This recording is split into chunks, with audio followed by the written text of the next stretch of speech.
Hello, कैसे हैं आप सभी।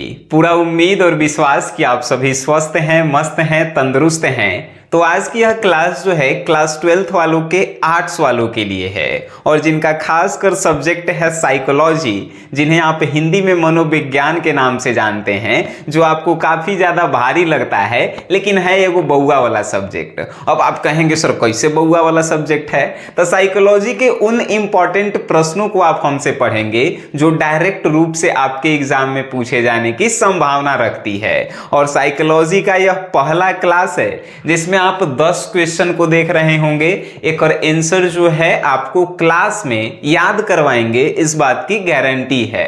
अब बिना बकवास करते हुए पहले क्लास को पूरा करते हैं, फिर बाद में बात करेंगे। आइए, पहला प्रश्न है साइकोलॉजी का कि सर मनोविच्छेदी स्मृति लोप क्या है। आइए देखें में कितना जो है आपको समझ में नहीं आया होगा। आइए समझते हैं। मनोविच्छेदी स्मृति लोप का मतलब है कि आपका याददाश्त जो है चले जाना। मतलब कि देखे होंगे सिनेमा में कि चोट लग जाता है चाहे कोई बीमारी के कारण जब दिमाग से याददाश्त जो है खत्म हो जाता है, उसी रोग को हमनी के कहते हैं मनोविच्छेदी स्मृति लोप। ठीक है, आप जो है कैसे लिखेंगे मनोविच्छेदी स्मृति लोप क्या है।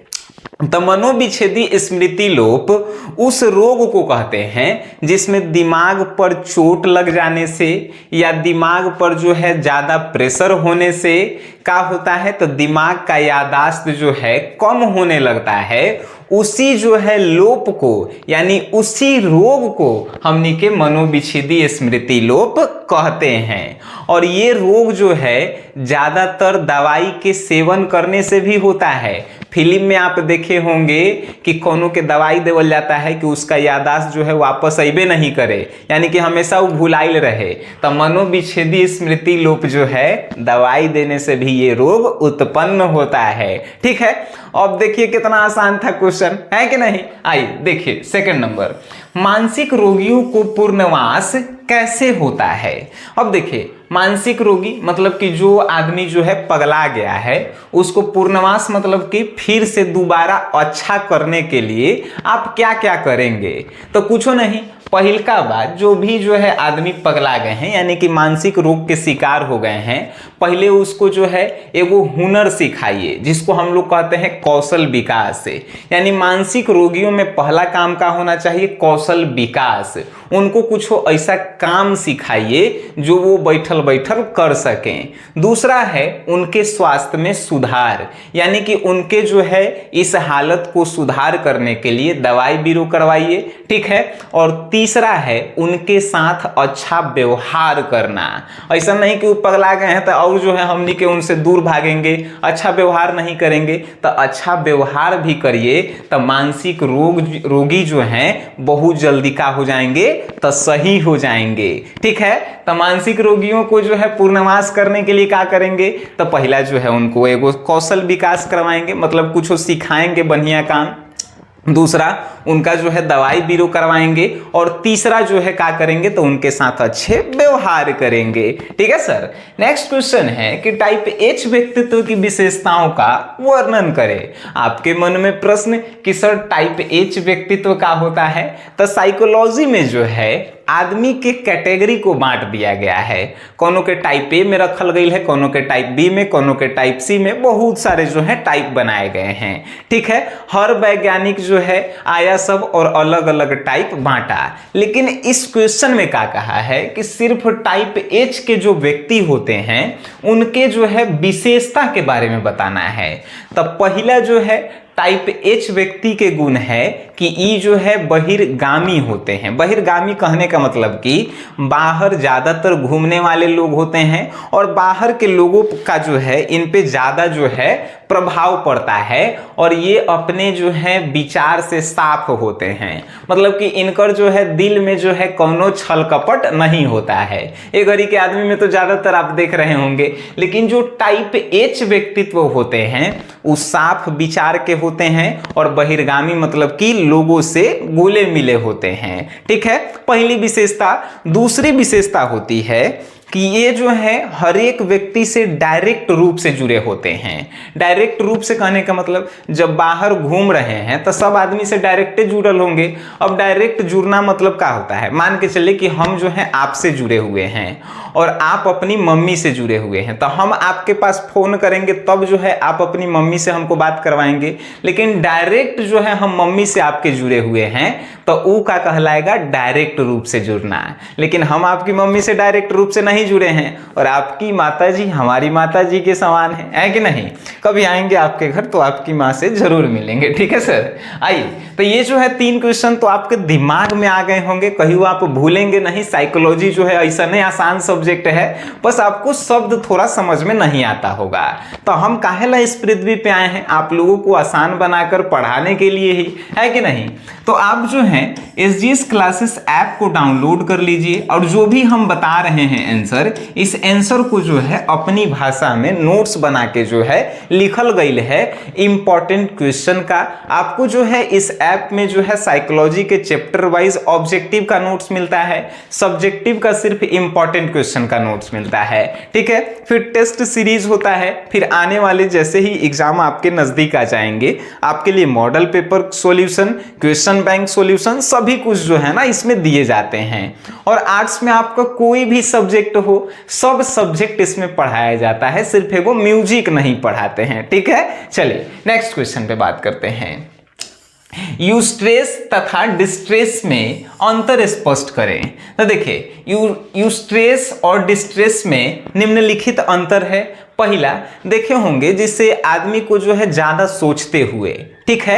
अच्छा है, कोनो आदमी के देखे होंगे कि खुशी में भी जो है वो रो देता है, कोनो जो है दुख में रोता है।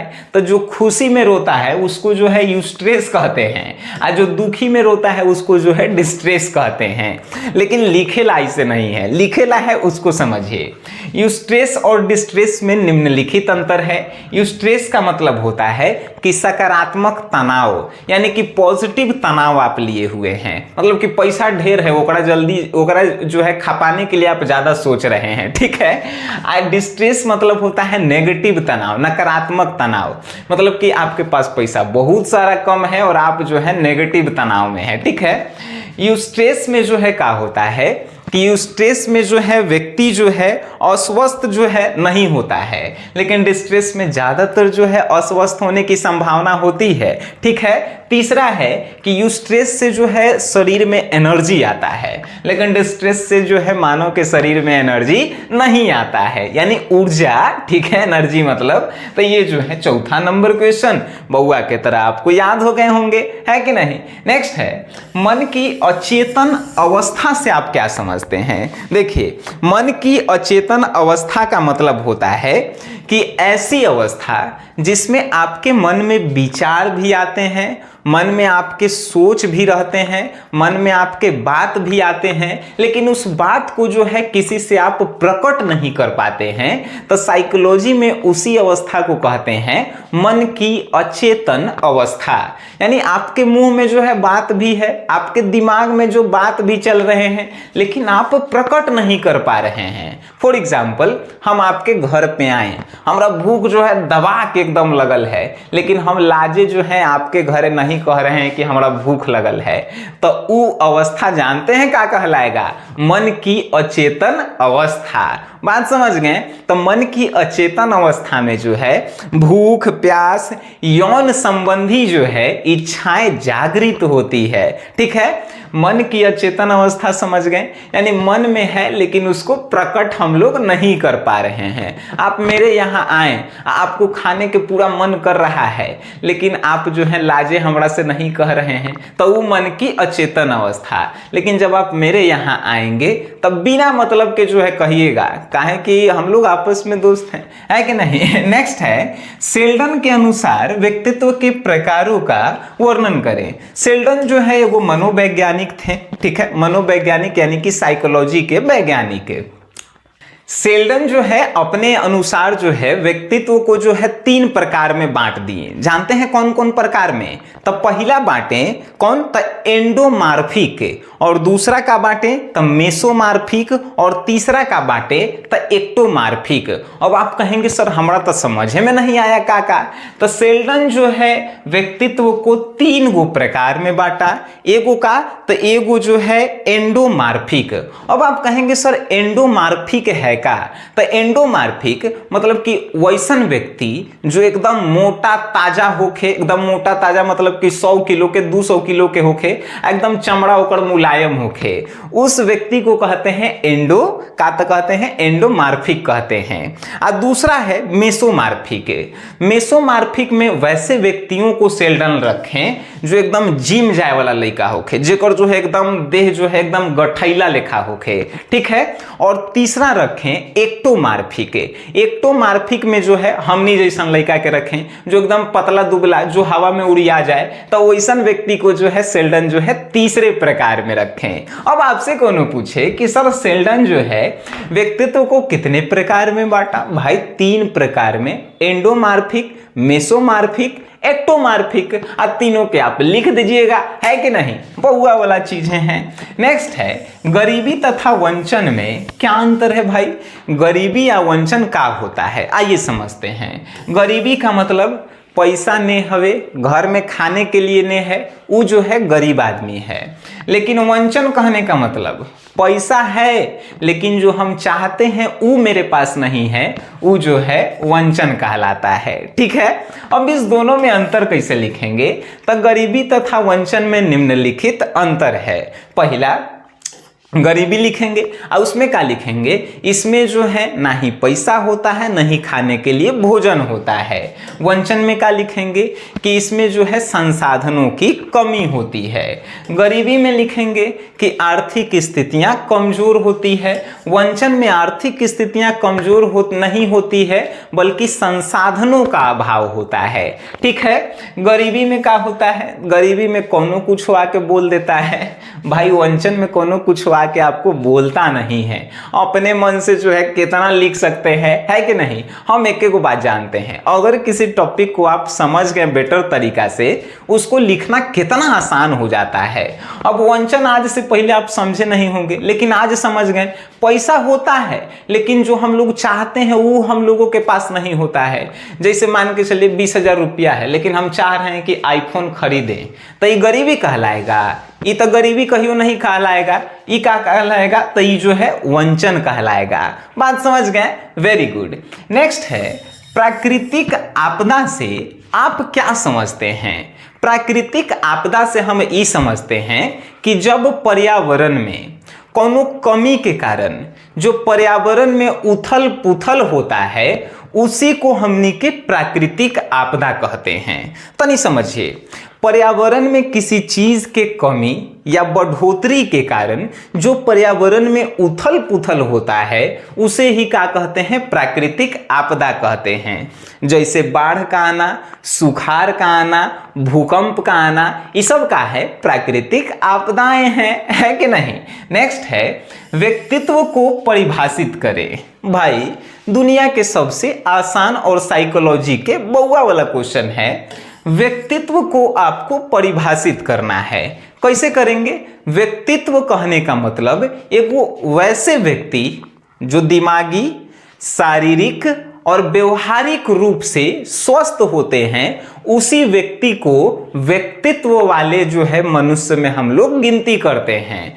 दिमागी कहने का मतलब दिमाग से पागल नहीं होना चाहिए। शारीरिक कहने का मतलब शरीर में कोनो रोग नहीं होना चाहिए। और व्यवहारिक कहने का मतलब रोड पे चलते चलते कोनो के गरियाना नहीं चाहिए, या जो है दिमाग में कोनो के प्रति उल्टा सोच नहीं होना चाहिए। वैसे ही को हमनी के क्या कहते हैं? व्यक्तित्व कहते हैं। बात समझ गए? Very good. अब है प्रक्षेपण विधि के गुणों का आप बताइए। प्रक्षेपण विधि आखिर है का? अगर प्रक्षेपण विधि की बात करें तो पागलपन दूर करने की एगो विधि है प्रक्षेपण विधि। अब इसकी विशेषताएं क्या है, गुण क्या है, तो आइए हम आपको समझाते हैं। इसकी जो है पहली विशेषता है कि ये जो है व्यक्तियों के अंतर मन में दबे विचारों को बाहर निकाल लेता है। यानी प्रक्षेपण विधि में क्या होता है, जैसे ही आप जाइएगा डॉक्टर से दिखावे और प्रक्षेपण विधि के उपयोग करेगा आप पर, तब पहले क्या करेगा, तो आपके अंदर जो भी जो है शिकवा शिकायत कोनो के लेके है, आपके अंदर जो भी विचार है वो तुरंत डॉक्टर जो है क्या करेगा, निकाल देगा। ठीक है। दूसरा इसका जो है विधि विशेषता है कि यह विधि जो है अचेतन मन की अध्ययन करता है। अचेतन मन कहने का मतलब आपके मन में जो है जो विचार चल रहे हैं उसको जो है सॉल्व करता है। ठीक है। तीसरी जो है कि इससे जो है जो भी डॉक्टर जांच करता है उसके मन पे प्रभाव पड़ता है और वो भी जो है कुछ सीखता है कि मनुष्य के अंदर जो है क्या चल रहा है। बातें समझ गए। तो साइकोलॉजी के जो है ये 10 गो क्वेश्चन आप पढ़े होंगे सर। आज से पहले आपको साइकोलॉजी कितना हार्ड लगता होगा, लेकिन आज के बाद लगता होगा कि सर ये सब कुछ है, हम लोग आसपास जो रहते हैं मनुष्य वही सबसे रिलेटेड तो सब क्वेश्चन है कि नहीं। आज सब अपने आप में बउआ वाला क्वेश्चन है कि नहीं। तो हम ये कहते हैं कि अगर आप जो है आर्ट्स में अच्छा नंबर लाना चाहते हैं, बड़ी बेटर करना चाहते हैं, 450 प्लस लाना चाहते हैं, आप हमारे एप्लीकेशन SGS क्लासेस को प्ले स्टोर से डाउनलोड कीजिए। इस पे आर्ट्स का जो है 699 का कोर्स है, उसे आप खरीद लीजिए। मजा नहीं आया तो जे कहिएगा से। ठीक है। आज की सभा हम लोगों की यहीं खत्म होती है, फिर हम लोग मिलेंगे नेक्स्ट क्लास में। तब तक के लिए आप सभी से विदा चाहेंगे। Tata bye bye.